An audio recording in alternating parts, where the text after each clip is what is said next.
company that committed to bring 160 jobs to Johnson City is now closing its doors locally. NN Incorporated relocated its corporate headquarters to Johnson City in 2014, and the company has benefited from state and local tax incentives since 2015. News Channel 11's Jackie DeFusco asked economic development leaders if they plan to get any of that money back.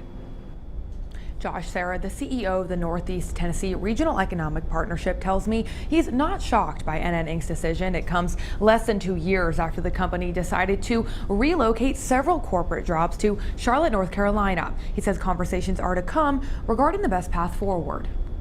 Disappointing. That's how the CEO of the Northeast Tennessee Regional Economic Partnership describes the news that NN Incorporated is closing their Johnson City location by June. Anytime a company decides to relocate somewhere or not choose a community you're in, you hate to see that happen. In a statement, NN Inc. CEO saying in part, quote, "This decision, while difficult, will make NN a more agile and efficient company moving forward." The move comes about 5 years after the company pledged to create 160 high-paying jobs by March of 2019. In exchange, the state of Tennessee dished out $2 million in incentives to top off a local property tax break that saved the company roughly $100,000 per year. As you evaluate these deals, you look at key metrics such as number of jobs, wages paid, because ultimately that's going to impact people that are living here in your market, and also do capital investment. He says improving property value translates into more tax dollars long term. Based on this criteria, he says he doesn't regret the deal. They improved the value of a property by over $2 million. So even with their exit,